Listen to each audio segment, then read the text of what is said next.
Okay, take it away, Leanne. I wasn't sure what I was waiting for there. Thank you, Kyle. I'm just going to set a little context for sort of what we're going to talk about. And I want to first, though, thank the legislators for their welcoming remarks. I think it was helpful to get some context and some of their thinking about this conversation. I know I speak for everyone, at least I think, at this table, when I say that, you know, we're grateful for that commitment that our elected officials are making to this conversation and at the future of our transit system. I'm also excited to discuss that future with three leaders who I know, well, two I know very well. Brian, I'm getting to know. Really, I think just to engage in further conversation over the rest, set the stage for the rest of the conversation today. So the leaders at this table excel at an incredibly difficult thing, and that's running very large transit agencies made up of thousands of highly skilled workers that move hundreds of thousands of people every day across vast cities and regions. 7 days a week, 365 days a year. And they do this in a constantly challenging environment. And that change has been especially profound over the last 4 years. I'm not saying anything that you should all be nodding, I think. Anyhow, the needs of the transit riders have changed dramatically, and I think we've all talked about that a lot since the pandemic. With more people working from home, more people using transit for midday, evening, and weekend trips, more than before the COVID period. And our agencies have all worked very closely together during this time to use precious federal dollars to really evolve the services and the programs as they continue to recover ridership and really draw riders back into the transit network. So for all of us, this has really meant things that we have never been able to do before, largely because, and I think it's the same situation probably in New Jersey, but we have not had the flexibility and the freedom that the COVID relief monies gave to the transit agencies to do some things differently, to experiment, to try some things, because I think most of you probably understand the federal government doesn't provide any operating money, and so this, while we were all in crisis sort of mode, there was some opportunities that came from that COVID relief money. And really that inflexibility, I think, was driven too largely because of law that requires us in our region to maximize fair revenue over essentially all else. So if any of you, this is probably a fairly wonky group in this audience, but you know, the fare box recovery ratio that we're all required to comply with really drives, or limits, I should say, sort of that flexibility, that creativity of the three service operators in our region, and specifically sort of driving them to just operate the most efficient. And while on one hand that might sound like a good thing, it leads to some unintended consequences and not really necessarily serving the region equitably, and really leaving too many transit deserts across the region. So I could continue talking about that topic for probably half an hour or more, but I won't bore you. So this work has led to double-digit increases in ridership across the region and real service improvements for riders. And I think we can start to see that people are noticing some of those things. But all that momentum is at risk. And as we face, and I think we've been very public in our 20% operating budget gap that we are all facing, that translates to a 40% cut in service if we don't have a reliable funding solution to address that. But there's another future that could be possible for all of us in this region, and that would be one that we want to start off today with. With a $1.5 billion investment of annual funding, we can expand services beyond pre-COVID levels to serve Chicago's region of 2025 and beyond. We can cut wait times, put more buses and trains in service, and invest in making sure that they're reliable and safe for everybody across our region. The challenges and the opportunities we face in our region aren't unique, as regions across the country face very similar fiscal cliffs and funding challenges that we're facing right now. And we are equally excited to not just have Jim and Melinda up here, but to be able to glean what we can from what's been happening in New Jersey. So let's jump into the conversation and less about me. You know who I am, so I won't do any more of that, but I'm just going to ask these guys to introduce themselves. Good afternoon, everyone. It's great to be out here in Arlington Heights, and it is a beautiful day. Jim Derwinski, Metra CEO and Executive Director at Metra, 7 years in this role, 31 years in the railroad industry. Good afternoon, everyone, and I'm pleased to be in Arlington Heights because it's our hometown. We have our offices here. I'm Melinda Metzger from PACE. I'm Executive Director for 3 years now, but I've been in the transit system for over 40 years. I started when PACE began in 1984, and I have some previous experience at one of our garages. So thank you, everyone, for being here. Good afternoon. I'm Brian Wilton. I'm the Chief Legal Officer at New Jersey Transit. You can rest easy. I'm not here in my legal capacity. In my prior role, I was counsel to the current Governor of New Jersey, Governor Murphy, overseeing all his authorities, which included his entire transportation portfolio. In conjunction with those duties, I was a board member of New Jersey Transit, both pre- and post-pandemic, so have intimate insight as to the operation and the challenges that New Jersey Transit sees as an agency. And to all the mayors in the room, I'm also a former mayor, so having walked a mile in your shoes, I sincerely understand all that you have to go through on a day-to-day basis. One, to get your folks to work, but just to manage everything that you have to deal with on running in town, from parking to something as simple as picking up the trash and cutting the grass. So thank you for having me. Thank you. All right, let's jump in. So I'm going to start with Jim, just because you're here right next to me. How has your ridership market really changed post-pandemic, and where are you seeing some of that fastest growth and increasing demand for service? I think it's critical to, and I've pointed this out many times before, to baseline what happened. And commuter rail across the country, not just here in Chicago, it was hit the most. The work from home went to our riders more than any other place. Our worst day was on April of 2020. We were down 97.5%.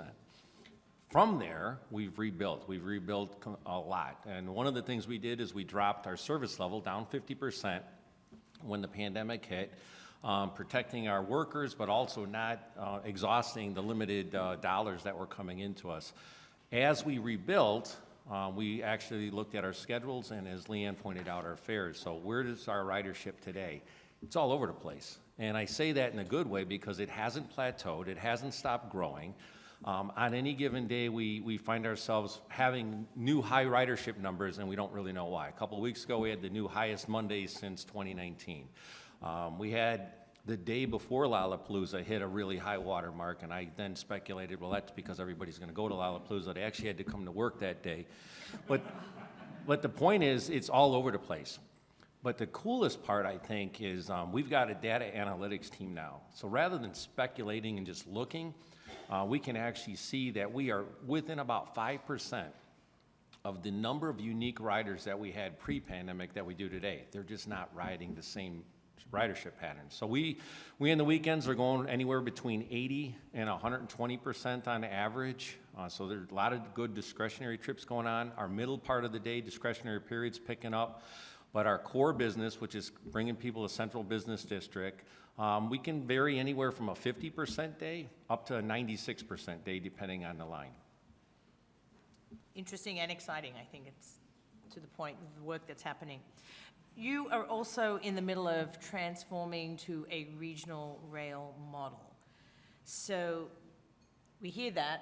What does that mean for riders? What's your vision in that context? Well, if I had a utopia vision, I'd knock some of the buildings down in Chicago and connect all the downtown terminals so that you have seamless transfer, but we can't do that. So what we did is when we came out of the pandemic, we worked, actually we were starting this right at the beginning of the pandemic, starting to look at our most congested areas and looking at modeling in a much different way and recognizing the fact that where our trains meet and building deliberate schedules that people can count on versus like this train just got plopped in there because all of a sudden this one was too full and we had to put one in between. The model that we're working with is trying to align schedules so that if someone wanted to come in on the North Line and make their way, say, out to O'Hare on the Milwaukee West Line, the Milwaukee West train doesn't leave between the 3 blocks that you have to walk from Ogilvie into Union Station. And so it's all really about aligning the schedules for more fluidity and more capacity on the lines, building timed-based schedules for frequent and building more frequency of service and eventually timing those schedules against the different lines, as we have 4 downtown depots that we have to try to connect. And another piece of utopia that I don't control would be a great circulator that would connect all those together for free. So how does your system-wide network plan sort of fit into that? Maybe that was kind of part of that connectivity. Yeah, the system-wide network plan that we're currently working on right now it's a continual building block of a lot of the strategic look that we've been having, line by line by line. Metra's 11 different lines, some we own, some we don't own. It's really looking at where can we increase capacity and what are those critical infrastructure things that are going to happen to increase capacity. So service levels are driven by the ability for us to run. In some cases, it's also driven by the agreement from the freight railroad to run. So I always talk about the best is, say, the Burlington Northern Santa Fe line, 3 tracks, triple track all the way out, a lot of crossovers, a lot of capacity on that line. Our worst line for capacity-wise is our Heritage Quarter line. 3 trains in, 3 trains out. Love to put more trains on there, but those trains have cross traffic by freight railroads. 150 approximate freight trains cross those heritage trains every day. Even as we want to put more trains on, it's a bad experience for those passengers to continue to hear freight train interference, freight train interference. So system network plan really looks at it holistically, not just what we own, but what would it take to get to a model where you have minimum half-hour service all day long, at least into the wee hours of the night, hourly service, and expanding your service everywhere. Thank you. You're welcome. All right, I'm going to jump over to Melinda, and then at the end we'll wrap up with Brian, sort of from the context of what he's heard these guys talk about and connections to New Jersey and what insights he can share with us. But Melinda and Pace, how has your ridership market changed, also post-pandemic, and sort of where are you seeing that fastest growth, increasing demands for service also? Thank you. I'm going to go back a little bit and describe Pace, because I think it's really important to realize the area we cover. We cover 3,500 square miles, size of the state of Connecticut, and we go through 274 communities. 68% of the region's people live in the suburbs, and 77% of the region's jobs are in the suburbs. And we cover 94% of the area. So we have a very different market than our fellow service boards. What happened during COVID? During COVID, our ridership dropped to 20% almost instantly. Still 20% there, which is pretty amazing, which means we are carrying the people who had to go to the hospitals, who had to get to the grocery store, who were the workers, the essential workers.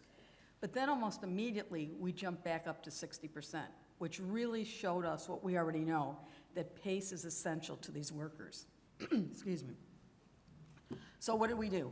We started looking, excuse me one second, sorry. We started looking at our system and seeing what we had in place and realizing that, yeah, we carry a lot of people who are going to essential locations, but everything had changed. Before COVID, we were really bringing people to connectors to get them downtown. Post-COVID, what we're seeing is a lot of suburb-to-suburb ridership, people going to different locations than they were going before. So now where are we? We're over 80% of our previous ridership on fixed route. Our ADA service, probably not surprising, these are the most dependent people. We're over 100% of where we were during COVID. So we had to do some unique and innovative thinking on how are we going to address two things that were happening: surges on our ridership in odd times, Tuesday through Thursday, sometimes, like Jim said, sometimes a Monday, sometimes a Friday. We never knew why. Nice weather, we don't see as many people riding because they're working from home. But we also had to look at how are we going to transport more people with less drivers in our system until we could build up our drivers again. So there were a lot of different things going on during the time. And how's Pace's I will preempt it, with very successful Pulse service sort of fit into your current plans, and current and future plans?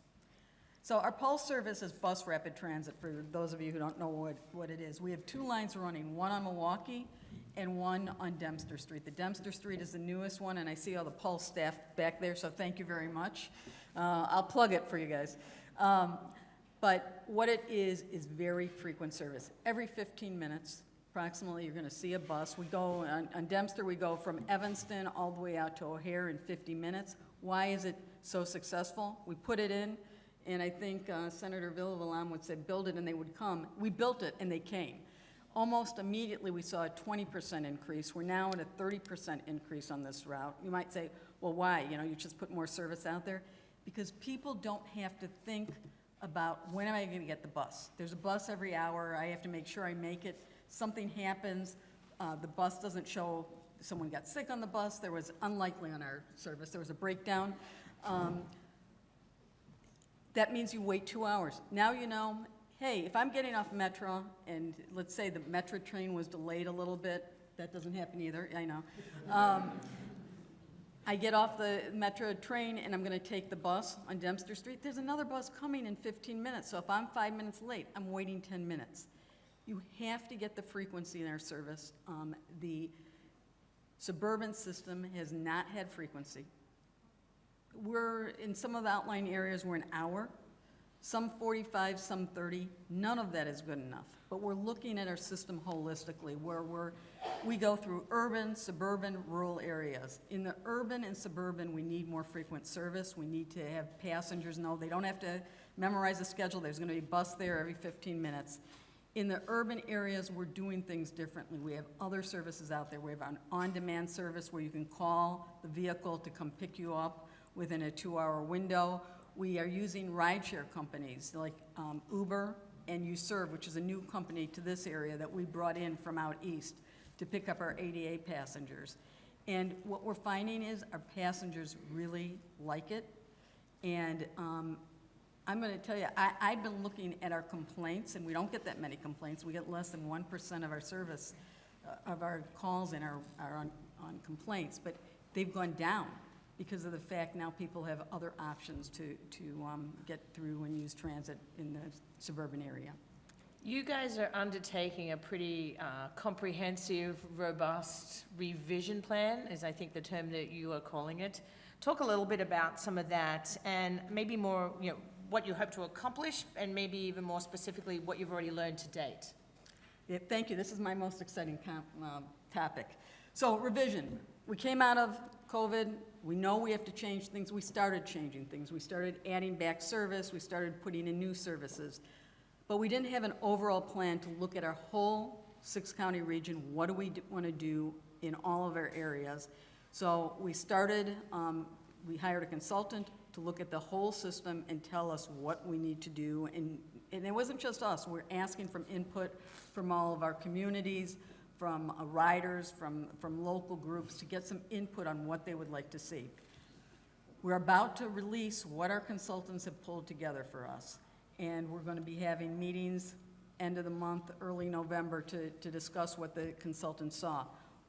What they saw is probably what we already knew. We don't have enough frequency. We don't have enough service out in the far out areas. But there is a balance. You can't have all frequency and you can't have coverage. So we have to strike that balance. What we're looking at is a 50% increase in what our needs are in the suburbs to get more service out there and to get the appropriate level of service for the suburban area. You know, in a perfect world, we'll have service everywhere where everyone needs it. We're going to have to look at all of we're pretty unique in our operation.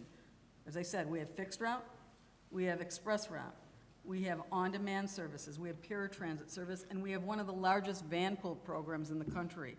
And so we've done some things to partner with Metra and CTA on our van pool program, where we'll put a van out at a station, Metra station or CTA station. You subscribe to us, you call us a day in advance, and you say, I'm going to work today and I'm going to get off at this station, have a vehicle waiting for us, and we'll give you a code to get in the vehicle. You take it to work, you bring it back to the train, and off you go to where your location is.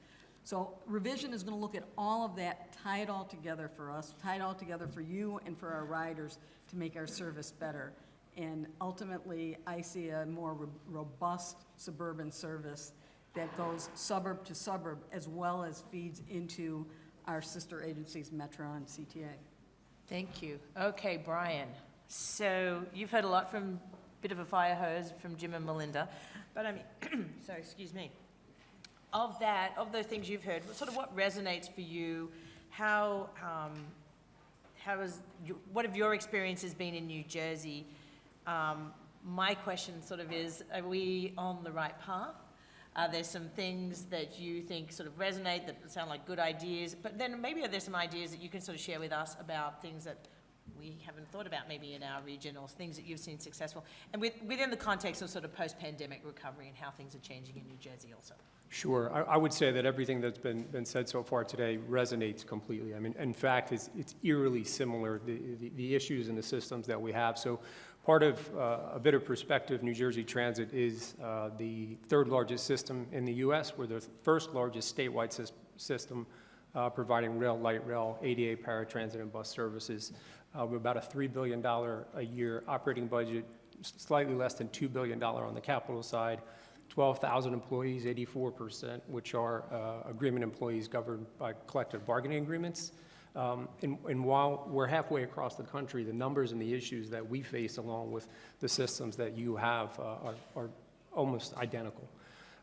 The pattern changes that we're seeing, we are seeing this concentration of ridership midweek on the Tuesday to Thursday periods. The peak hours have expanded. What we used to call the shoulder periods have gone from, a 6 to 9 to 6 to 10 on the afternoons from 3 p.m. to 8:30 p.m. So if, certainly in my experience, if you're sitting on the roads now at 3 p.m. where that used to be, hey, I'm going to get out of work early and get home early, you're now sitting in bumper-to-bumper traffic because of those patterns that have come up post-pandemic. We're also seeing is that discretionary ridership. I kind of get a kick out of it because it's a polite way of saying people don't want to go to work, but they're happy to use the system on the weekends and go have fun. But either way, we'll take the ridership and revenue. On the bus side, we are 100% or more recovered post-pandemic, slightly less on Monday and Fridays. What we've done on the bus side is be able to have more flexibility and adjust almost daily on what we're seeing. Part of the challenges, and I think Jim said it, was you are seeing patterns, but there are still anomalies and day-to-day issues that you can't quite put your finger on. So we needed to figure out a way to put flexibility into our scheduling. So pre-pandemic, you had a posted pick, the bus drivers picked it, and that would stay locked in for X amount of months. What we are doing now is doubling the scheduling on certain bus routes. It's not a public-facing option. What it does is the public schedule remains the same, but allows us to have extra drivers and extra buses on hand so we can spot pick where we are seeing peaks in ridership on certain routes and send out and deploy as needed buses to meet that demand. It's been really successful for us. We're also attempting to bring on board as many articulated buses as we can to essentially get more people on the same routes in the same time. One of the challenges we are facing, though, and I don't know, I didn't hear about it today, was the going out of business and bankruptcy of some of the private carriers. We relied on private carriers on the bus side to run some of our routes on a contracted basis, as well as private carriers who ran their own routes, and they have been going out of business for the same fiscal reasons that we are. And New Jersey Transit, one, having to bring the contracted routes in-house, as well as being expected by elected officials and residents to pick up what were formerly private routes and bring them in-house, and just not having the capacity and the drivers to do that. So that's certainly been a challenge. On the rail side, same issues. We have the same shoulder peaks and off-peak issues, but we can't be as flexible. New Jersey Transit opted to not reduce service during the pandemic, so we ran a full service. So thankfully, we didn't have to ramp up as the traffic and ridership came back on, but not being able to address the way we do in bus and plug and play. So the way we run our routes, if we were to try to slow a route on a Monday or Friday, for instance, it would have to be a dedicated route. So the way our system works is a train that runs from point A to point B, after it hits point B, may be used to do something else, move equipment across the state, move a crew across the state. So if you unplug that route, you have now affected those subsequent route and crew and movement changes that are connected to it. So it's really just not that simple where you can just stop running one system. It would affect us for the entire week, and that certainly poses a challenge with scheduling and finding crews. How we are addressing it on the rail side is just simply adding stops that over the years had been taken out. So we have trains that would pass certain stations due to low ridership at certain times and have just begun to add those back on and being able to handle additional capacity, particularly in those shoulder hours, if you will, at really no cost. So I would say those are the biggest way we've been able to make changes on the rail side without having all that much flexibility. Appreciate those insights. All right, this is going to be kind of a little bit of lightning round, because I feel like in many forums we've talked a lot about the fiscal cliff. Maybe lightning round for you guys, and we'll let Brian have a little bit extra time. But we've talked a lot about the momentum being at risk, like the flexibility and some of the creative things that you've been able to execute upon. If we don't get funding certainty by May 2025, right? And just to put that in context, the reason why we're saying May 2025, even though the money runs out in 26, if we don't have funding certainty by May 2025, which is when we really begin our budget planning process, right, we will actually have to take a whole different approach, sort of a doomsday approach, which I, yes, intentionally saying, which will be massive service cuts and fare increases. We've been very public about that. That 20% shortfall translates to a 40% cut in service across our region, and that would be devastating. But, sorry to take you down that dark rabbit hole, but, you know, in terms of Metra and sort of maybe some of the regional rail, what is that kind of that fiscal cliff? If we don't address it, what does that look like? Well, like you said, Leanne, it's the 40%. And so ultimately, that 40% is going to have to come from probably everywhere. We're going to have to do the biggest Title VI analysis to ensure that we fulfill the federal requirements and make sure that equitably we're reducing those services and removing those stations and removing those trains. And so everything with the regional rail model starts falling apart as soon as you start losing that frequency of service, the deliberate time schedules, and you just start getting back to running, say, maybe peak periods, because that's exactly where the numbers are. And that's really been one of the downfalls of our system for the past 40-some years, is that we've had to run it like a business. And so if we don't fill that hole, we are going to absolutely have to run it like a very tight business based on the shortfall. Melinda, Silla, the same question to you. What's it going to look like for PACE if we have to take a 40% cut? Well, I'm going to start out with that PACE is making strategic investments. We're growing our service right now. So we're continuing to grow our service. If we get into May and we don't have money, we're going to have to take out the service that we put in plus some. I mean, it will be draconian cuts that we have to make to our system. You know, in the suburbs where we have hour headway, that could be an hour and a half, 2-hour headways, which isn't good transit for anyone. No one will use it. So not only are you making cuts in your service, you're also putting out service out there that really has minimal effect. So you'll cut back on the riders that you have going on it. And similar to New Jersey Transit, we also interline our service, which means one service leads into another. So when you start cutting, you have to cut not only the service that you intend to cut, but you're cutting into other services that you did not intend to cut because the services are interlined. And I agree with what Jim said. We are going to have to take a gigantic analysis of our system, looking at Title VI and looking at the equity that we're going to have out in the suburban area. But even with that, it's going to be almost equity of not having service. So it gets worse than, as my child would say, it gets worser and worser. You know, it will have a tremendously poor effect on our service.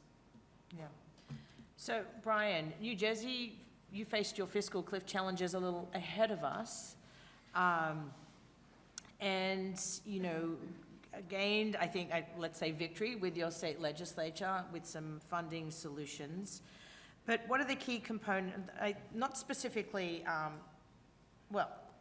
does this change, you know, this new fee that you've established for the corporate transit fee work, and how's that impacting your funding? But I think also talk to us a little bit about some of those, maybe the campaign that you undertook to kind of get there, so these can be sort of lessons we can all think about, and as if we have some of our legislators in the room that we need to continue to engage in that conversation. So how can you share some insights and knowledge?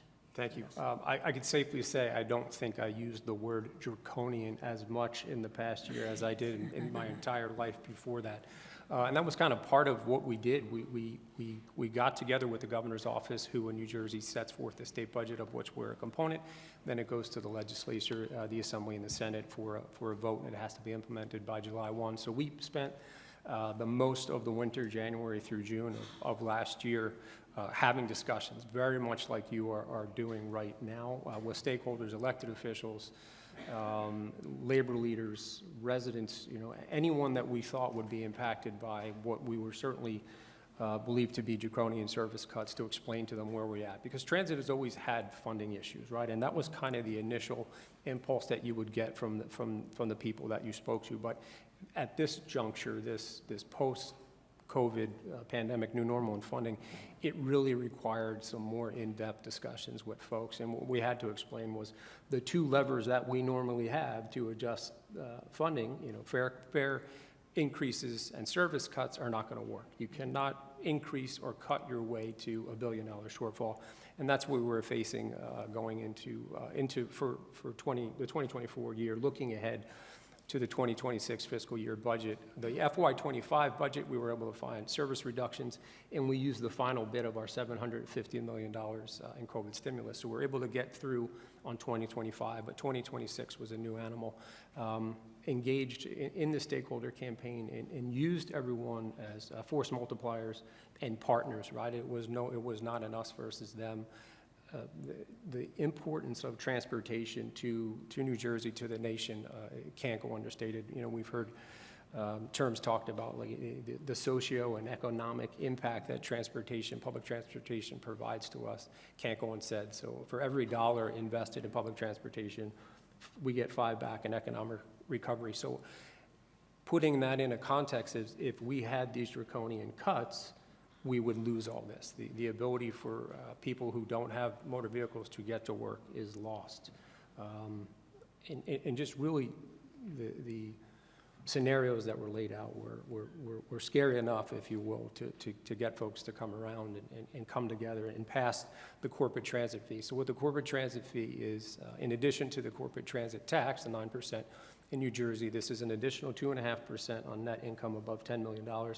That will generate for us, I think, for the FY26 budget, is about $770 million, and it should expand to approximately $1 billion, which will plug that shortfall that we have.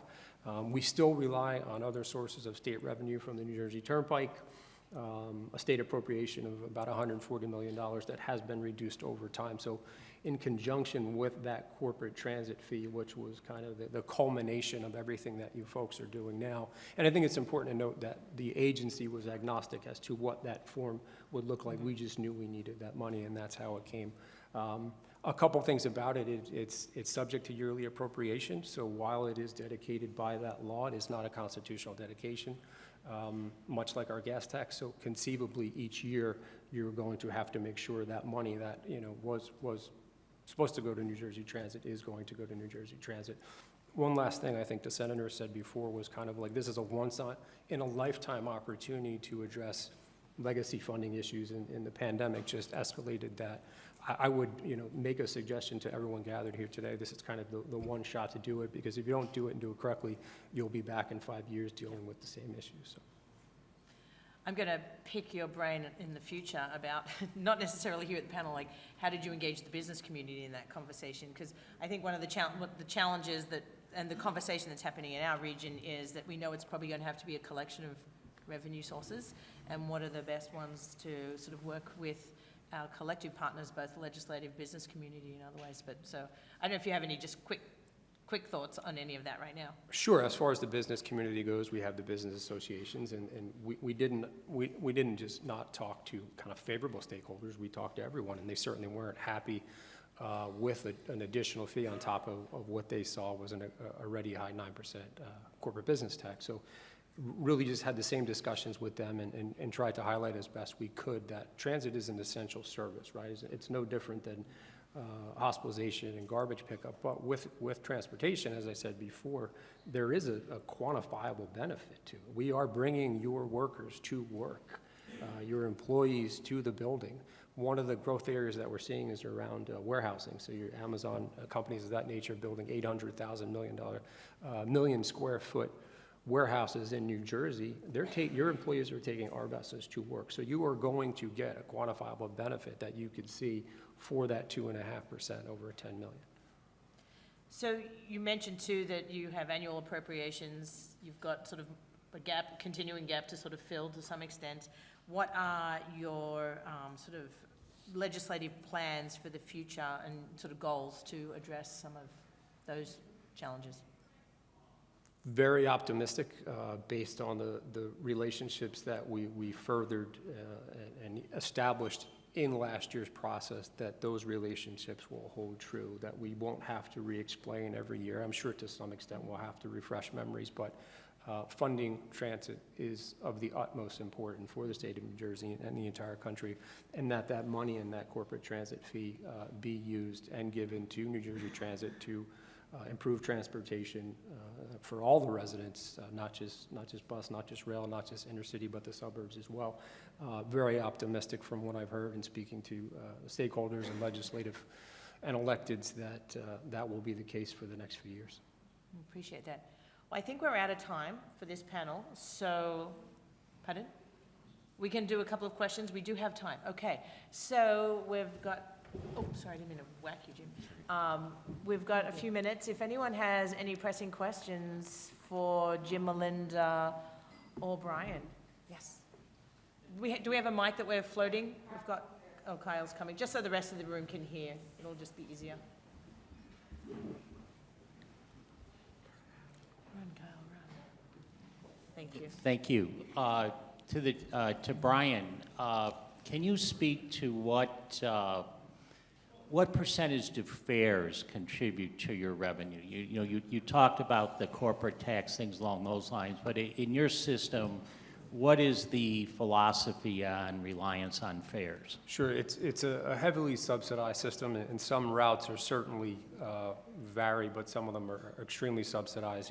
They're pretty much unprofitable, but they are transporting, in some cases, vulnerable populations to their workplaces. So I want to say for FY25 and then FY25 fare box revenue is about 32% of the overall, so about $974 million in fare box. The numbers escape me pre-pandemic, but we were never certainly 100% fare box recovery. And just to clarify, do you have a mandated fare box recovery ratio amount? No. Okay, thank you. Sorry, that was a bit of a loaded question. I saw that. We have a 50% fare box recovery ratio requirement in our region, and that's, I touched on that, it sort of really precludes flexibility and creativity in many services. Other question? Thank you, Brian. Hi. And thank you all for your contribution on the panel today. But my question is for Brian. Can you speak to your governance structure in New Jersey? Sure. New Jersey Transit, as I said at the outset, is the provider of all modes for the entire state. We also reach into New York City as well as Philadelphia. We have a 13-member board of directors, of which I said I was a member. I was the governor's ex officio. So out of the 13, I believe 3 are gubernatorial appointees, meaning they sit the state treasurer, the governor, and the Secretary of Transportation. That person is the chair of the board, as well as several of the other transportation agencies, not on the public transportation side. They're all on the railroad side. 1 seat is appointed by the Senate President. 1 seat is appointed by the Speaker of the Assembly. 2 are non-voting members from the labor union. So there is 1 representative that represents the bus union, that represents the largest amount of unionized bus employees, that happens to be the ATU, and then 1 representative on the labor side from rail that would represent the largest represented group of rail employees, which happens to be the UTU. They do not have voting status. They're on advisory capacity. And then for the remaining members, I believe 1 has to have a background in fiscal expertise, 1 has to be a regular rail rider, 1 a regular bus rider. I'll just note too that a couple of points, Brian and I were chatting before this, and he noted too that was the structure that was created when New Jersey Transit was created, so that's been the governance structure that they've had. But we were having I was having a little chuckle because he mentioned, I don't mean to speak out of school for you, but he said there's conversations in their region about breaking everything up as opposed to keeping one big entity. So it's kind of, seen one governance structure, you've seen one governance structure, so. Sure. In conjunction of kind of what the future brings, right? The governor, rightfully so, has commissioned a consultancy to come in and to where we can improve with transit and find efficiencies, not just ask for, kind of skin in the game from the business community, but also find out where we could save and improve our finances going forward. Some of the discussions that came up in the CTF was, they're too big, you should break them up. So kind of the opposite discussions that I think you're having here in Illinois. But for me, our perspective always was it's not a governance problem, it's a funding problem. And once we had the funding, we would be able to do that. So, figure out what your goals are and find a way to achieve the goals. And we did that with the CTF, irrespective of what our governance was. I think one or two more. Where are we going next? Okay, thank you. Hi, thanks for all of that. Brian, I'm curious how... You said all the questions were going to come to me, and you were right. Sorry about that. I've already asked them questions. This group gets to have more opportunities to converse with us. So yes, you're the star, the celebrity for the day. I'm curious how you sort of allocate resources between your various branches and various parts of the state, and are there sort of mandated efficiency or coverage, or do you sort of decide that internally? It's for the most of it's decided internally. So, and kind of the rail operations has kind of its budget that it proposes, the bus proposes kind of what its needs are. And then the CFO in conjunction with the CEO and the leadership team kind of works through that with those teams and comes up, along with our board of directors, the budget that most equitably and efficiently serves the entire state across all modes. Okay, I think we have one final question. I think we're going over to the back there. Okay, thank you. Hello, everyone. Sarah Fiorito from the city of Evanston. My question is for Leanne, or maybe whoever is able to answer. Where's the CTA? Oh, sorry. In this, because we're talking about the future of public transit in Chicago suburbs, and the CTA does. CTA is here. Molly and Cara are here. Originally, we had thought that Dorval was going to be able to participate, but he has actually been out ill. And so we kind of made a quick decision just to do the panel with the other EDs. But I think Molly and Cara are here to participate in some of the breakout conversation sessions as well. So not precluded, just sort of a change in schedule, unfortunately. Any other? Okay, I think that was our last question. I think that's all we actually have time for now. But I want to thank Jim, Melinda, and Brian. Brian, you came in for this, so I really appreciate your time and sharing your insights with us. So give them a round of applause. Good job.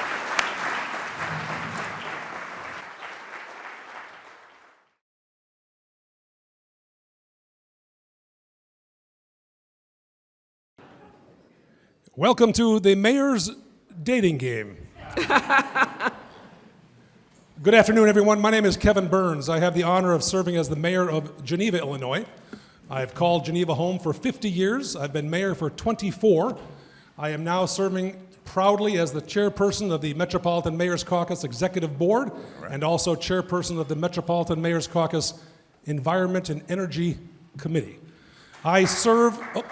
I want to thank my father.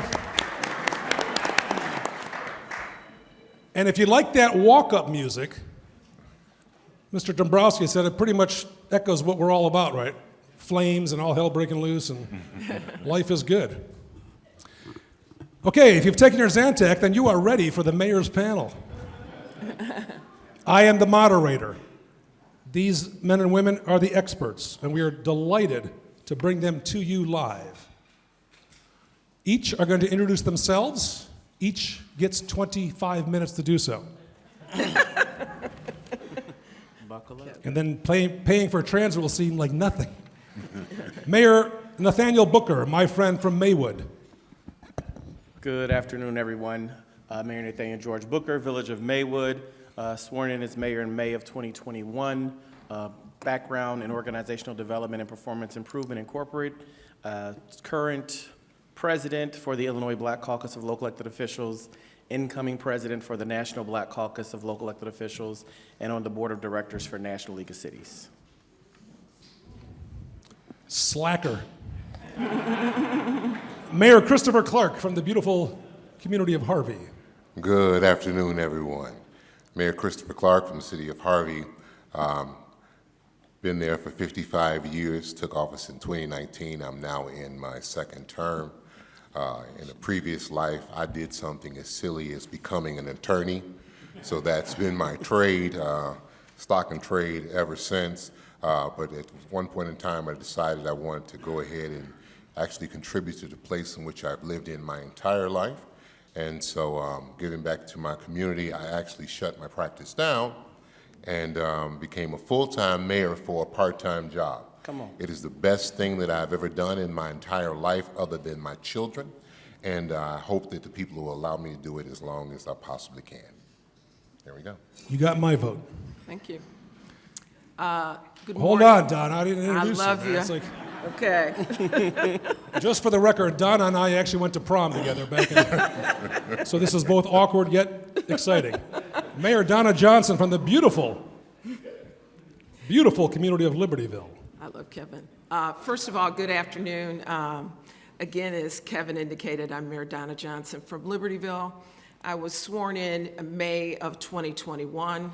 Prior to that, I am a corporate lawyer that was in the C-suite for 35 years at a Fortune 100 company. I was a prosecutor both in Cook and Lake County for 8 years previous to that.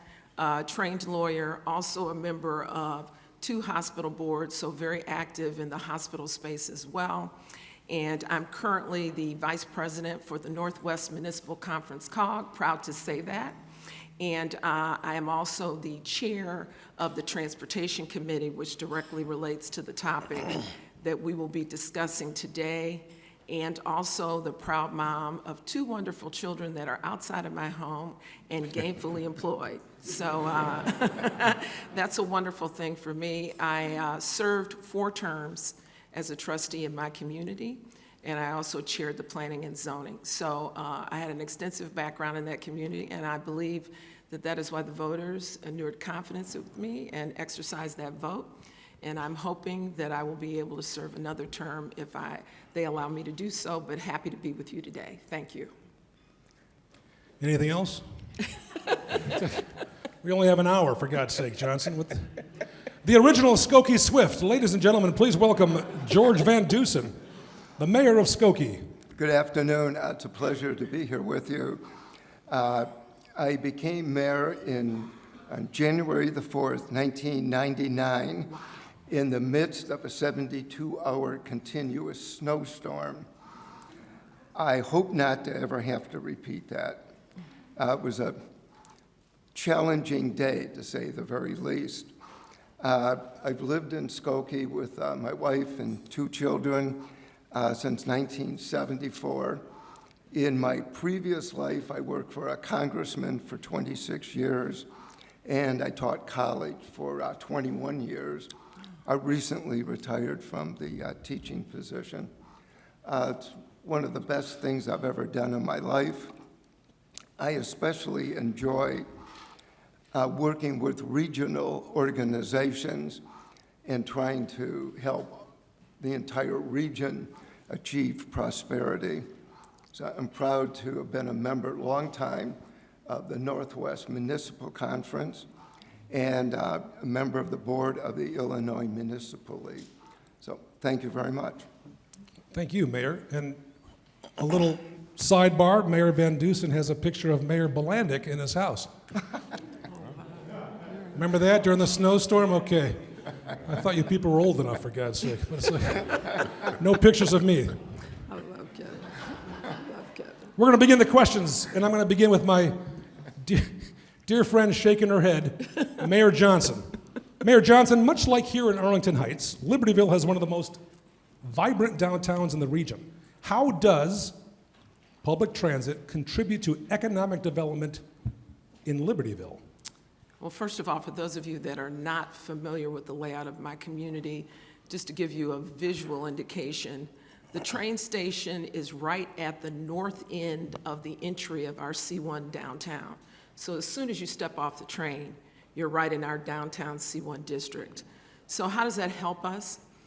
We have a thriving, unfortunately, like with so many communities, we had a very thriving C1 downtown, both retail, restaurant, and other small businesses in the downtown for an extended period of time. And then with COVID, recovery has been slow in terms of the labor force, but we're still getting back there, and for outsiders, on the surface, it appears that we're very, very vibrant.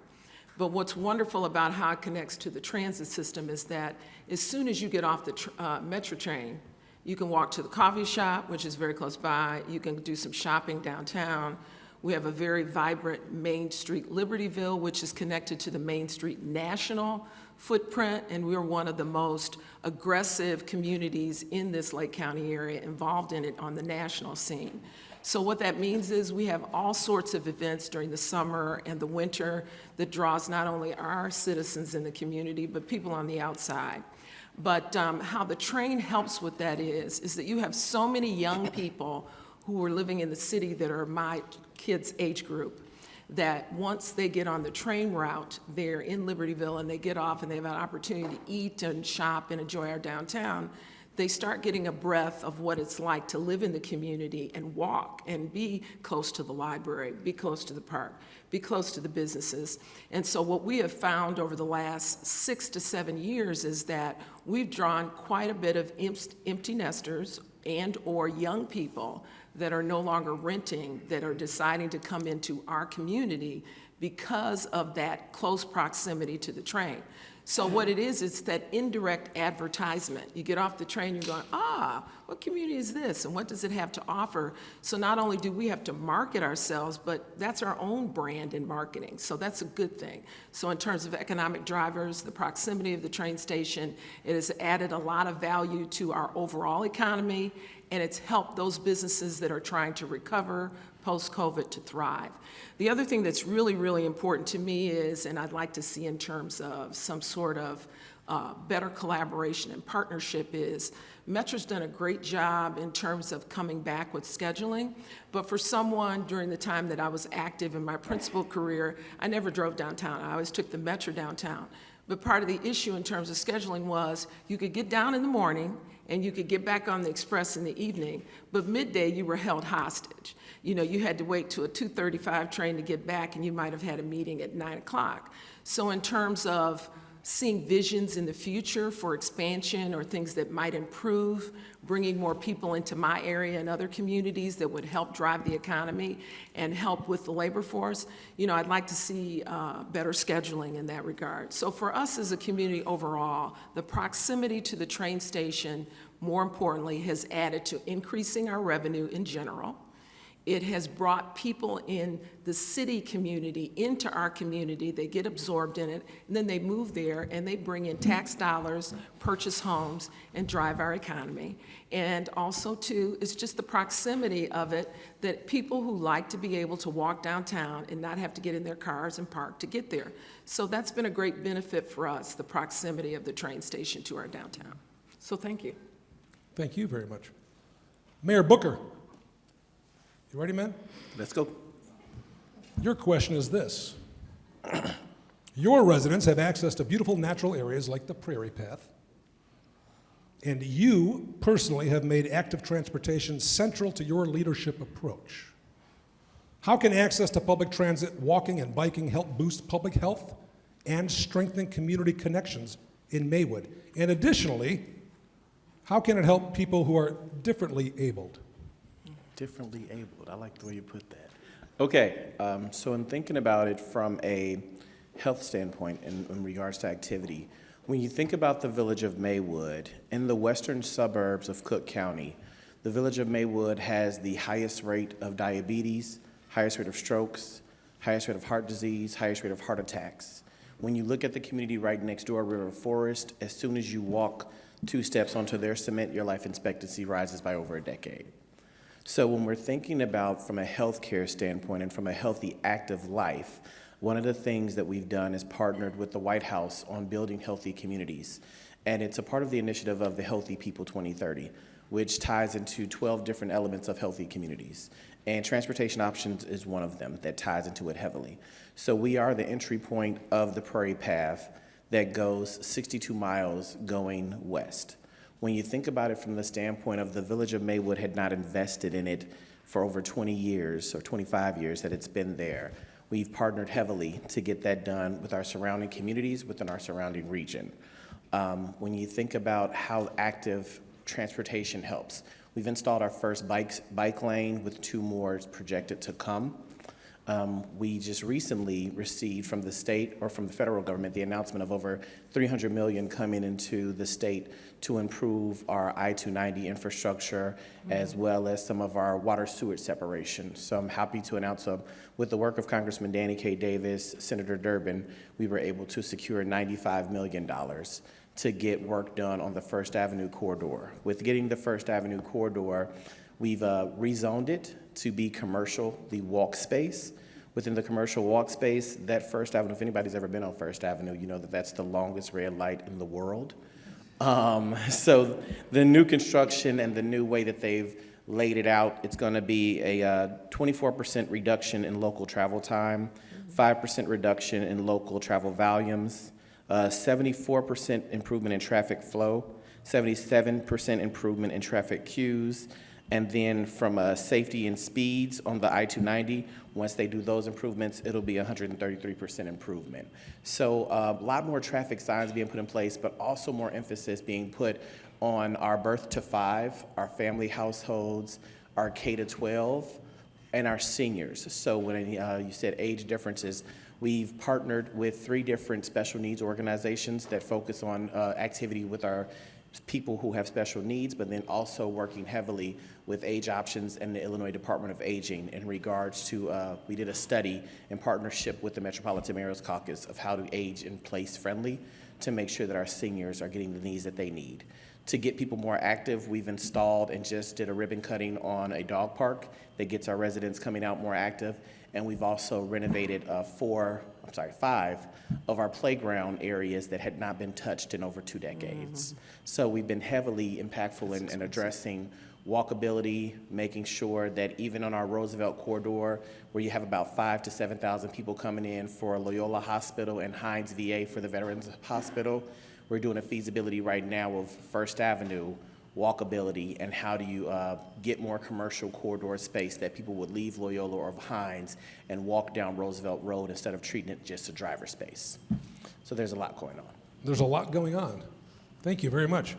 Mayor Van Dusen, your village is unique in that it has access to CTA rail through the yellow line. How does this connection add value to Skokie, and how does it enhance livability and the appeal of Skokie? Skokie, for some of you who aren't familiar, we're on the north side, west of Evanston and Northwestern University, adjacent to the city of Chicago, basically the 50th ward, excuse me.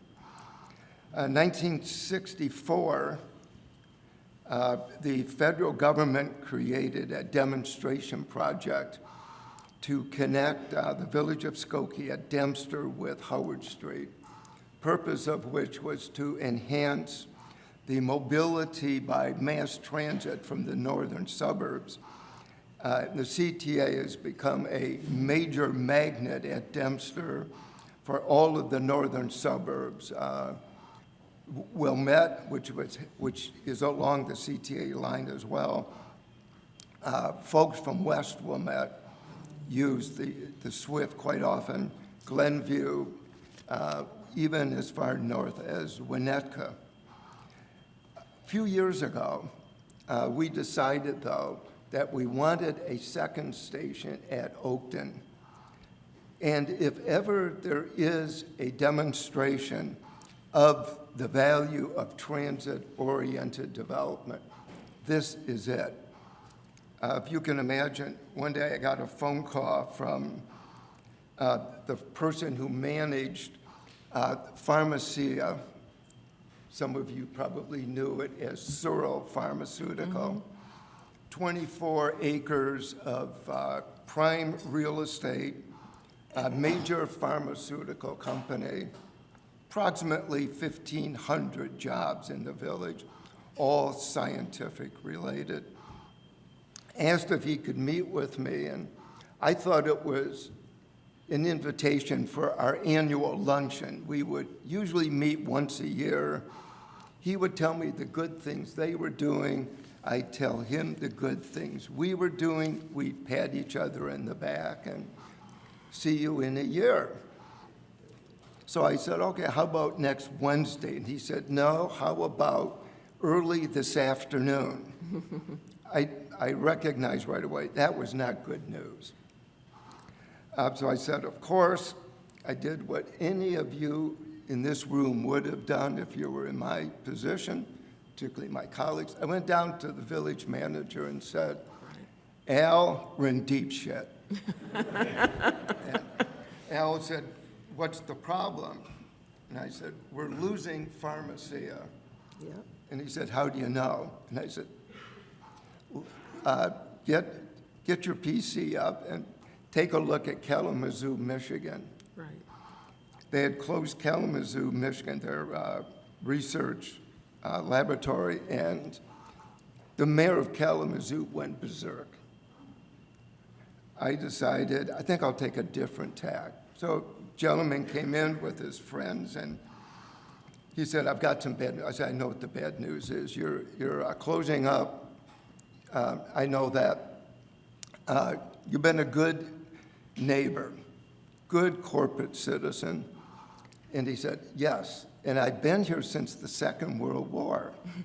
So I particularly want to help you. What do you want? And I said, I want green space, and jobs. And he said, I can get you housing. Within a year, you can, I said, I've got housing. He came back about 6 months later and showed me a list and said, if you could pick from these three, who would you take? Immediately looked at it and I said, Forest City. And he said, well, that's our pick.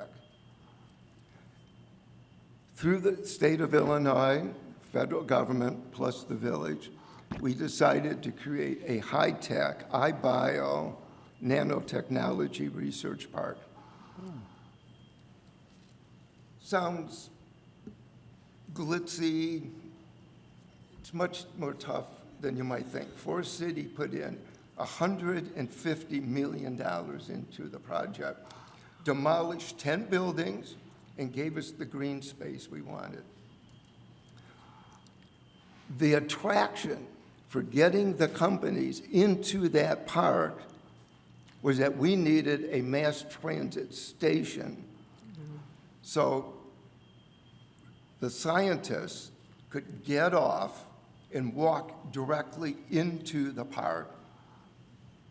We thought this is our golden opportunity. We had been working on getting a news station at Oakton. I won't go into the whole thing with you. As a result of that, today we have between 19 and 22 companies in the park. We exceed the number of jobs. We're up to around 1,700 jobs today in the park. But it's the ancillary, the multifamily housing that developed just naturally. And it ranges from luxury housing, which is right across the street from Village Hall, to townhouses, to low and moderate income housing. Commercial development sprang up because the park is a job center. These folks have money, they're scientists, they make a good buck. What gave me the verification that our plan was working and we were on the right road was we sought out Vetter Pharma from Ravensburg, Germany. We had heard through a corporate grapevine that they were interested in coming to the United States. Particularly, they wanted the Chicago area. We sought them out. I went to Ravensburg to try and talk them into coming and just exploring Skokie. They agreed to come to Skokie. Mr. Vetter comes to Skokie went over to greet him, and after we finished with the pleasantries, he says, I don't do a German accent, so. He said, so where is this train station you told us all about? I took him by the hand, and I said, let's walk up a floor. We walked up, walked a few steps, and I said, look down there. Come back in 1 year, and you're going to have a train station there. From here to here, the entire block. So your scientists can get off, walk right in, or they'll walk into a cafe or wherever. And I said, why is that so important to you? Because we've got bus, you know, we're lucky. We have PACE and CTA. We're close to Metra on both sides of town. Why is this so important to you? And you said, because our scientists probably are going to live in Wicker Park, Lincoln Park, and I'm bringing in scientists from Germany, and they're used to rail traffic. And I have to be able to tell them, when you move from here to Skokie, Illinois, or Wicker Park, or Lincoln Park, you can get your work and get back home by rail. They don't want to drive. Well, we did build it. And they went from 15 employees, they're now up to 150 employees. And all of the others that have come into the park have always asked us, transportation, how close are you to O'Hare? And where's Melissa? She's still here. Melissa, I want to thank you for the pulse. I always tell, 15 minutes from Skokie to O'Hare, half an hour. You can get to O'Hare and you can take the bus. So I can't begin to describe any more accurately, I don't think, that the value, even in post-COVID, it warmed my heart yesterday when I saw the PACE report, their legislative update.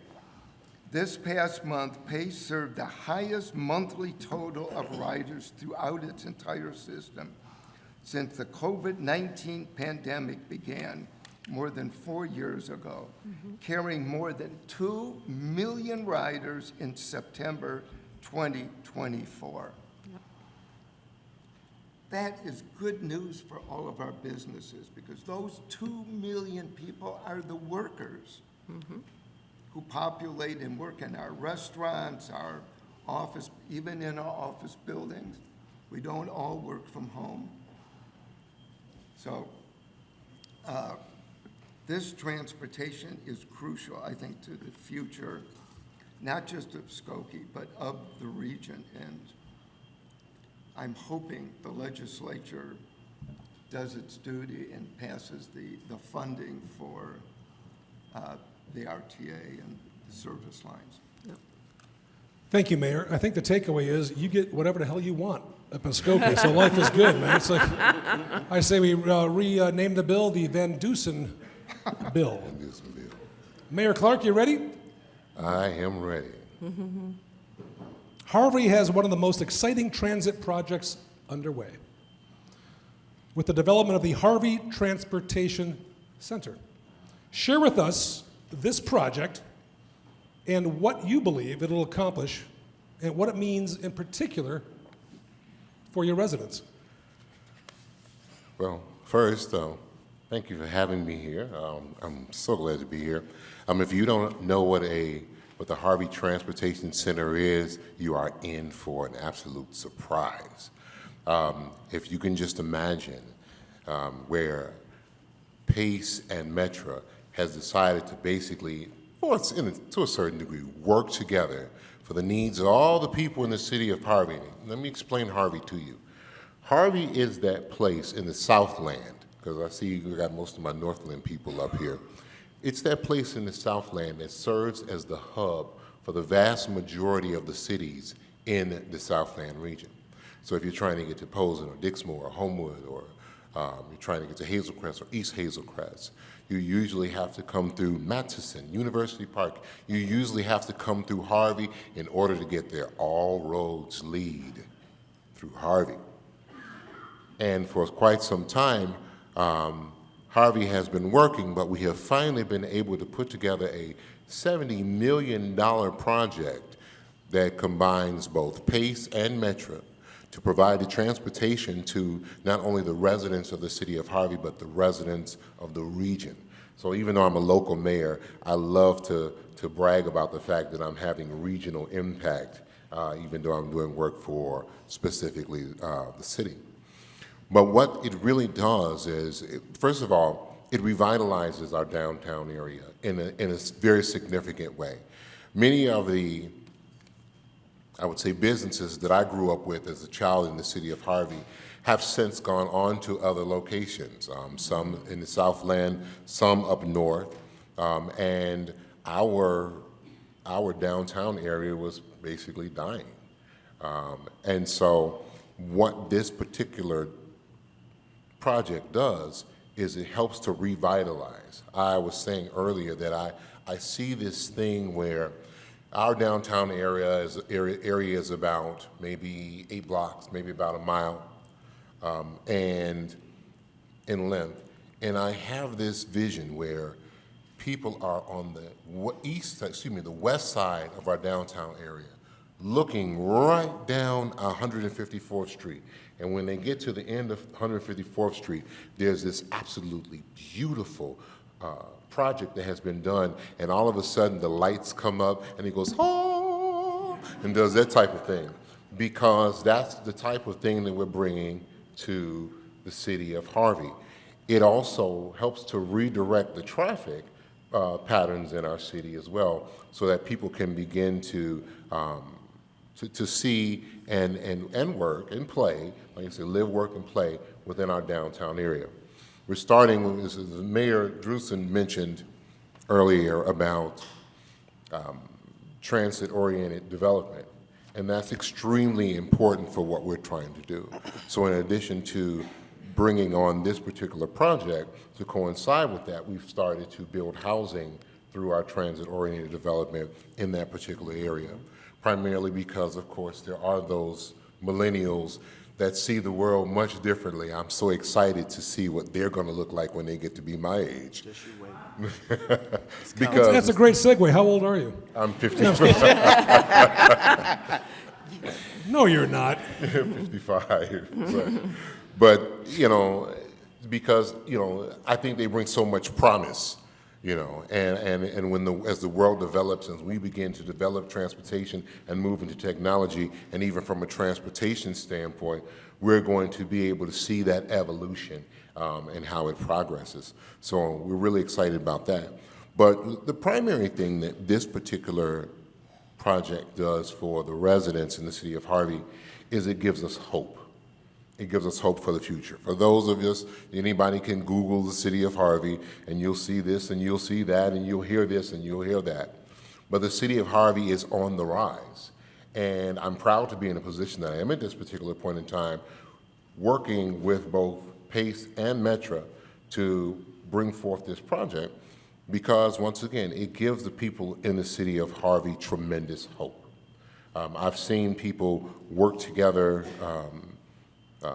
from both sides, from both PACE and Metra, that they're doing everything that they can to, in the words of Jesse Jackson, keep hope alive. And that's what we want to do in the city of Harvey, because what it does is it not only keeps hope alive in the city of Harvey, but it also does it in the region.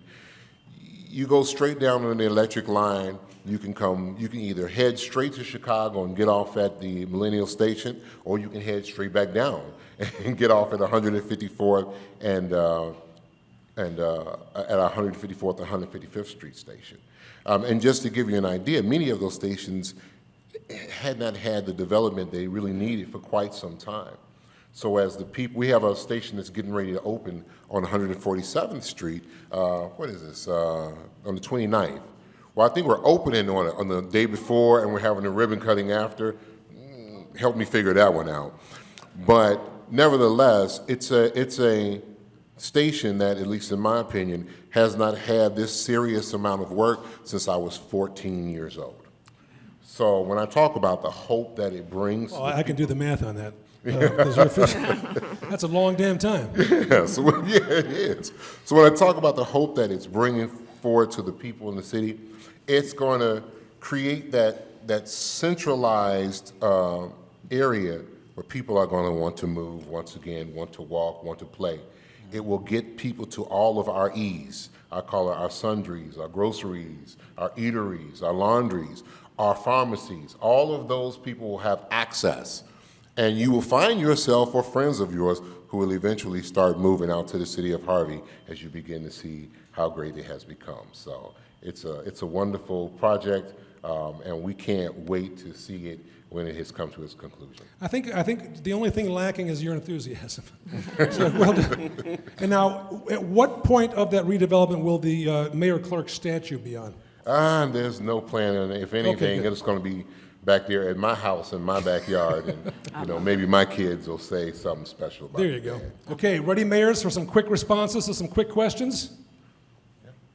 If, legislators, listen, if the region can secure sustainable operations funding, we know there will be a boon to transit access, frequency, reliability, safety, equity throughout the region. What is one way you would like to see transit service improve in your community? Mayor Van Dusen, you're first.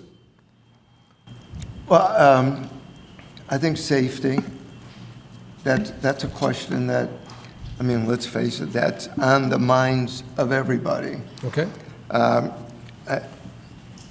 I believe that the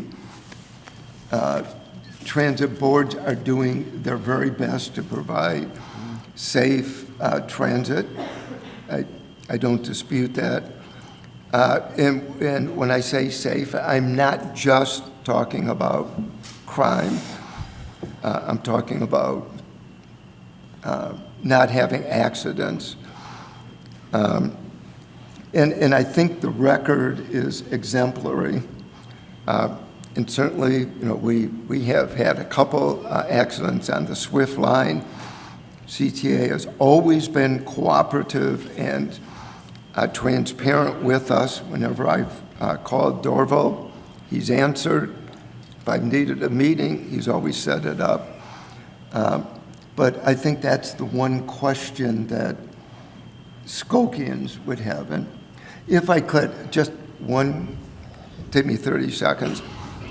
Somebody I do want to recognize and I want to thank, because I think it tells you a lot about the RTA.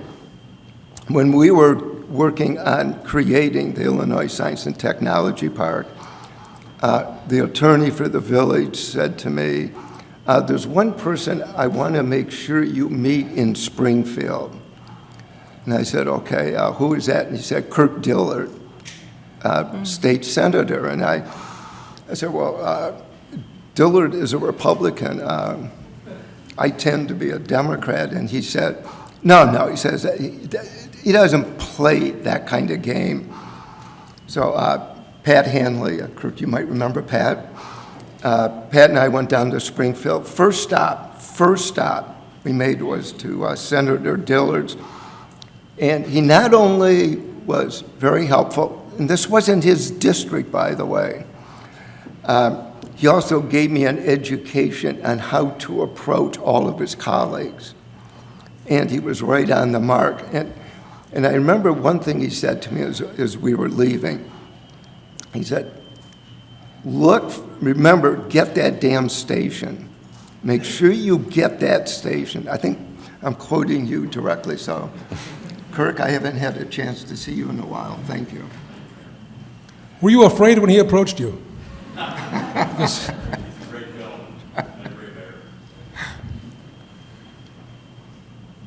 Mayor Johnson. Quick 4 points. Quick 4 points. Let's hear it. I would love to have the Prairie North Central line expanded where they have more stops and time options. I mean, it's there, but it's almost like it's not there because there's not enough time options or travel there. I'd like to also address the issue of reverse commuting from the city to the village to address the labor needs of our local businesses. So I'd like to increase, time and train options for that, because that would help us a great deal. And then specifically in my area, there's been a lot of expansion of manufacturing to the west. So I'd like to see that Metra and Pace and the other lines focus on more to the west to accommodate the labor getting back and forth, because they want to come, but they don't have the ability to get there. And if they do have the ability to get there, there's not enough time options where they can get back home. So those would be the kind of improvements I'd like to see. Excellent. Thank you. Mayor Clark, how about you? Well, we'd like to see improvements specifically in last mile service and options. Once again, in the city of Harvey being that regional hub, we have a variety of companies that offer employment within the area. For instance, Atcor, which is the world's largest tube manufacturer, is there situated in the city of Harvey, along with Fuchs Laboratories, their corporate headquarters.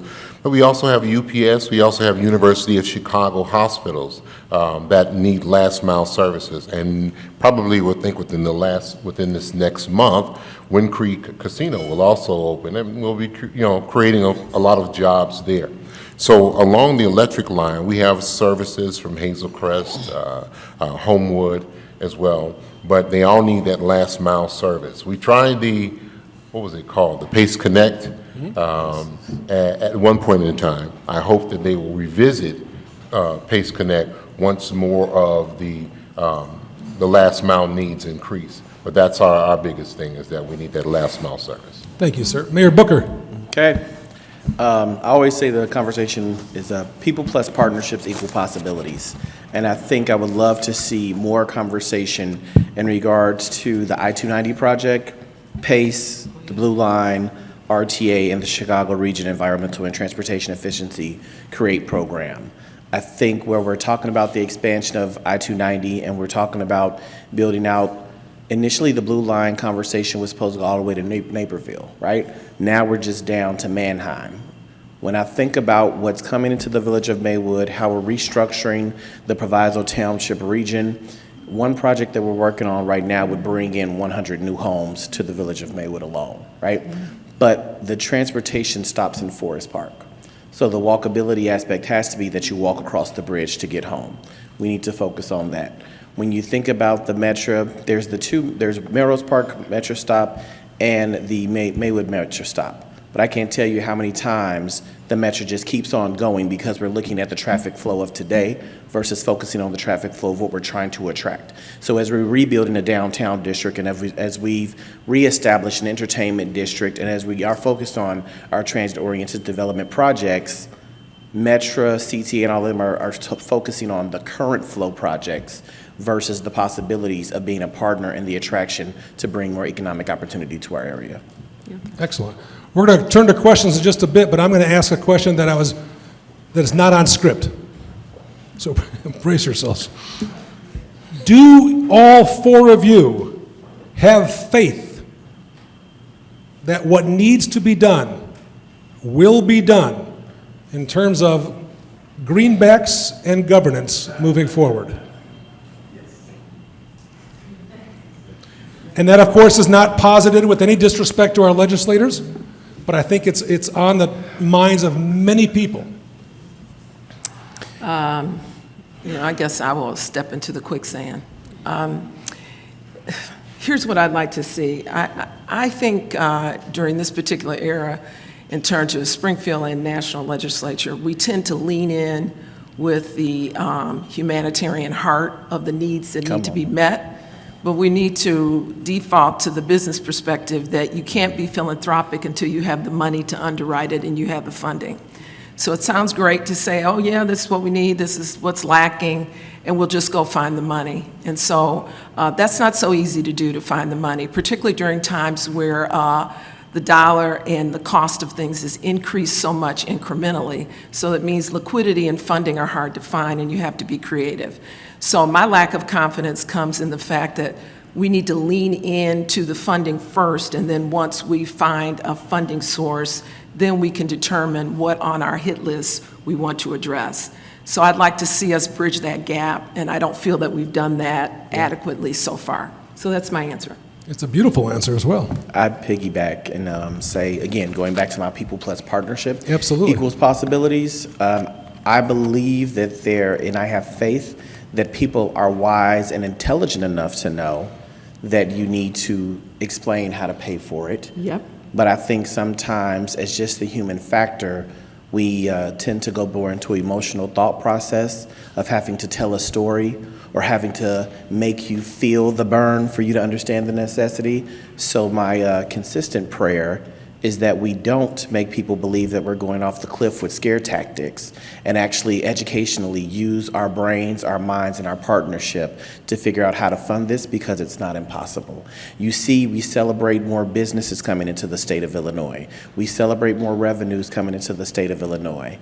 Well, let's focus on all the incentives that we're providing all of these businesses to come into the state of Illinois and actually create a statewide impact fee that would help fund this program, or effectively make sure that regional approaches are taken care of. Because I can't think of any new large company that's coming to the state of Illinois that's not coming with a slew of incentives to last 10, 15, 20, 30 years. But that doesn't mean that we can't have a specific project called transportation options as an impact fee to the entire state that helps boom the economic opportunity to build a healthier environment for everyone.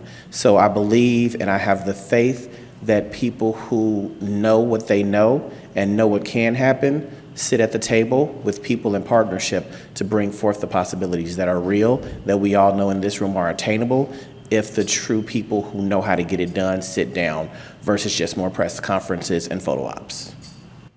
Real quick, is there a teleprompter over there? What the hell, man? That was like, well said, Booker. Mayor Clark, what say you? Absolutely.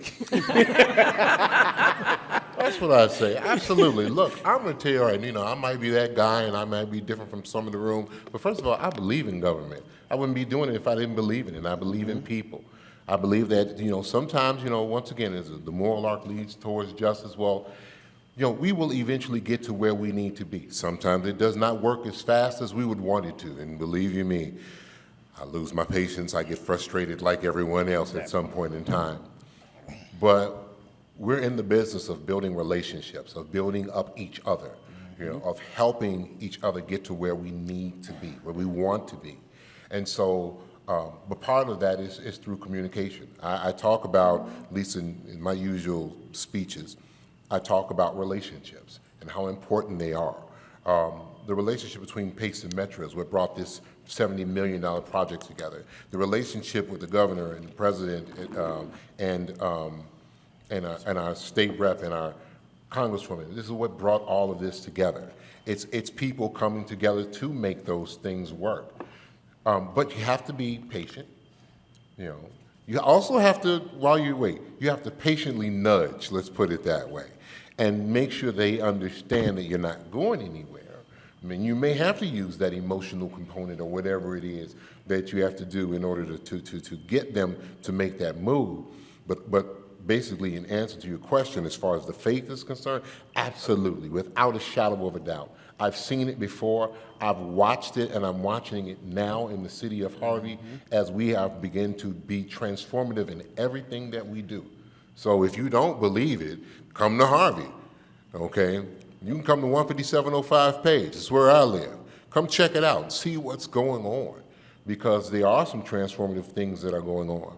But at the same time, while I'm saying all of that about my belief in government, I would continue to push those who represent us to make sure that they know and understand that this money and funding is needed. Once this COVID money goes away, we need to make sure that they always have their ear to the ground when it comes to our municipalities and specifically to the aspect of transportation. Thank you, Mayor Nudge and Push. Mayor Van Dusen. On the last day of the session, They will pass the funding, but they won't touch the governance. Ooh, I think they'll keep the governance as it, they'll talk, they'll do a couple fig That's leaves. interesting. The governance How's everybody will feeling with stay that as statement it right is, there? but Everybody they will avoid That was quick. They'll avoid the cliff. Again, this is a candid conversation. Now it's time for candid questions. Who has a question? We have microphones circulating. If I don't like your question, I'll ignore you. Anyone? Yes. Introduce yourself, and if you could, social security number. Hi there, I'm Matt Weiss. I'm a community advocate for transportation.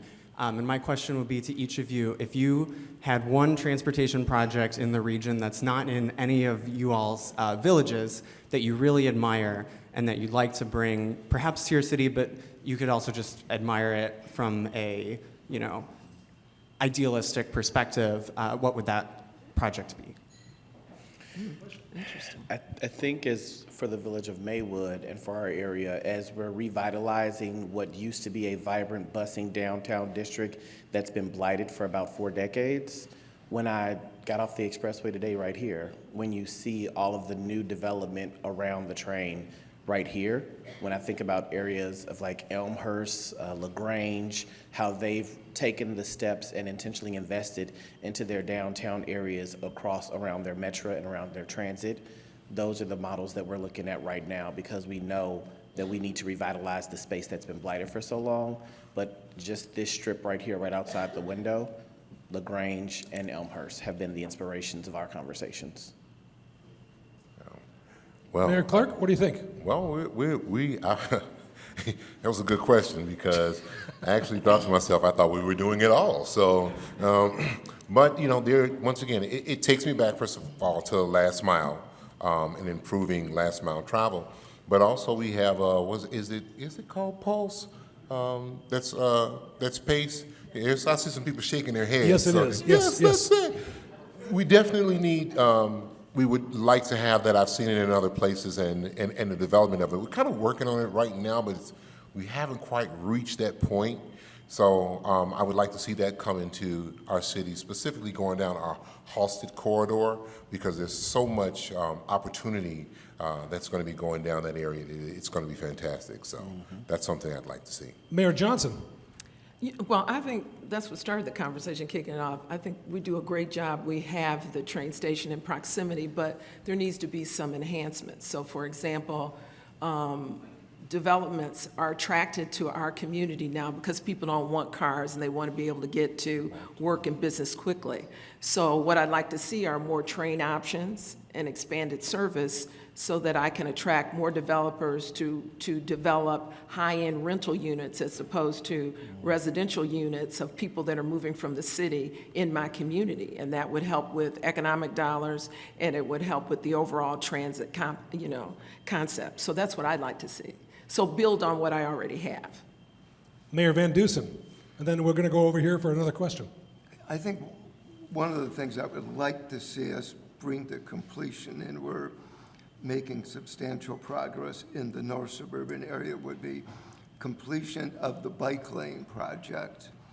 There have been a lot of thought between the municipalities of interconnectedness and having bike lanes that are safe between the municipalities would be something well worth our doing for the environment as well as transportation generally. Next question. Last question. Yes, I'm W. Robert Schultz III from Active Transportation Alliance. You can just simply call me Robert. Robert, how are you? All right, I'm doing well. Two things. One is locations that people go to, centers of education like our community colleges and our universities, and healthcare like our hospitals and clinics. Are we making adequate connections there? Can they be improved? What sort of things are going on in your community? And then number two, there's two population groups I'm concerned about. One I'm no longer a member of, that's youth, and one I'm accepting my membership in, slowly but surely, seniors. What is being done for those two populations in your communities? We're working hard on the attainable housing front. We're one of those communities that's trying to find the sweet spot between fee and lieu in order not to discourage development, but at the same time encourage bringing up attainable housing units. We also have a project that we just completed with SEPA in my town and community, and so what's great is they're going to occupy on the first floor off of Peterson, their offices, and then the 3 floors above it are focused solely on seniors, and it's a fixed amount at $1,200 a month, which is very unusual for the community where I live. So we're doing what we can to increase the senior housing inventory.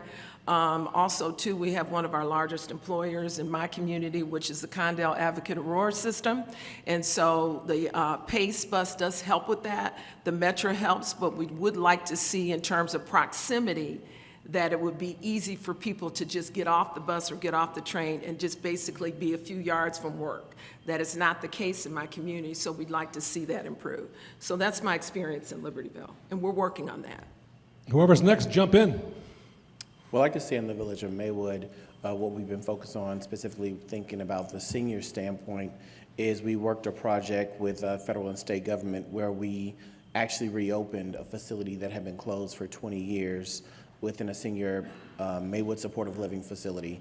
We got about $65 million of funds to get that project done. Within 14 months, it was a restoration of the facility for our seniors.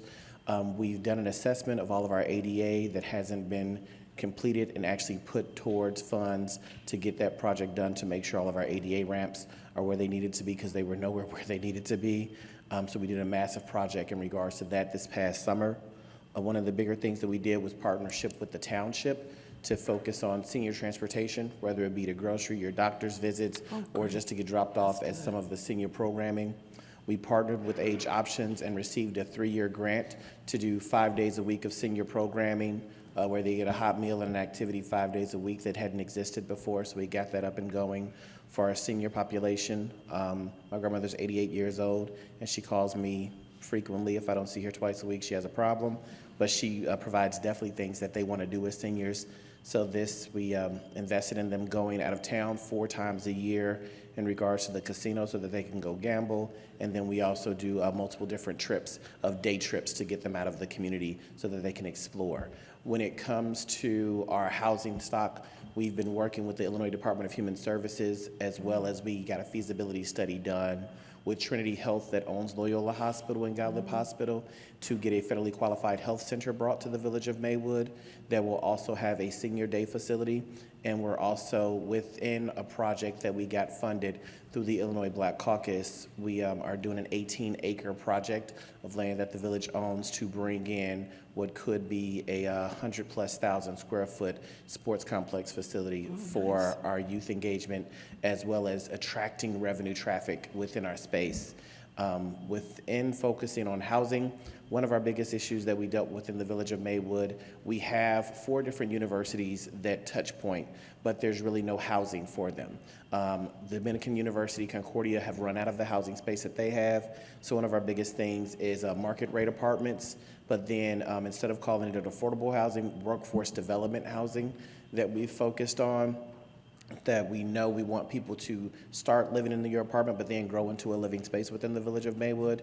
And we've also identified 5 different projects that we're working on right now that would bring in either townhomes, modular homes, or actually focusing on larger luxury homes in a specific area of Maywood that would attract some of those residents that moved out into the Oswego's, Bolingbrook's, and Napervilles of the world that would want to come back home to the village of Maywood and actually have a closer proximity to the city of Chicago that they enjoy. Excellent.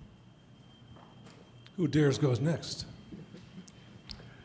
I'll be glad to. Our Human Services Commission is putting together a plan for the next year to do an ADA audit. I think we're in pretty good shape, but I think we can always do better. And we had a town hall meeting, I think it was 6 weeks ago, specifically on this subject. The one thing we are lacking is assisted housing, senior assisted housing. we have a lot of senior housing, but not assisted. We've had a couple projects that just simply, they did not come to fruition. And that's an area we're always looking for. That's good. Mayor Clark. Well, we have, first, we are proud to be a part of the University of Chicago Hospital System, University of Chicago at Ingalls. So one, we've basically, in our TOD plan, part of the TOD plan is to go from the transportation to University of Chicago hospitals. And we are right now finishing, going into phase 2 of redoing our 155th Street, which includes bike lanes, probably the first time we've had bike lanes in the city of Harvey, to allow additional access to the hospitals. In addition, from the senior standpoint, I created a Department of Senior Services when I took office in 2019. And since that time, we've been able to work with some of our partners, and this is why I say the relationships are key. We had a senior housing facility that needed serious upgrades, and we were able to acquire, through relationships with our other partners, $35 million in order to redo that housing area, as well as an additional senior living facility within that TOD district. But one of the things that we've done specifically toward the issue of housing is we've created actually a residential TIF in our downtown area. From what I understand, that's pretty rare that it happens, but the people in the city of Harvey are willing to work together.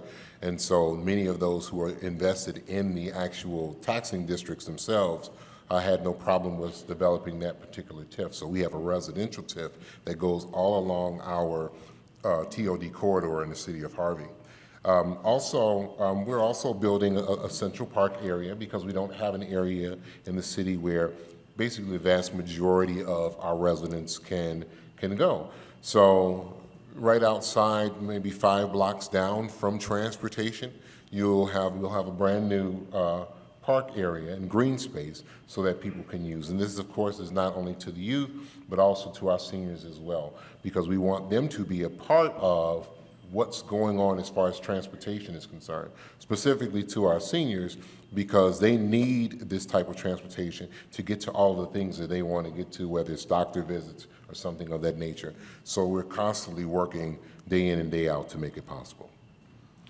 Mayor Booker, Mayor Clark, Mayor Johnson, Mayor Van Dusen, ladies and gentlemen, the Quad Squad, thank you all very much.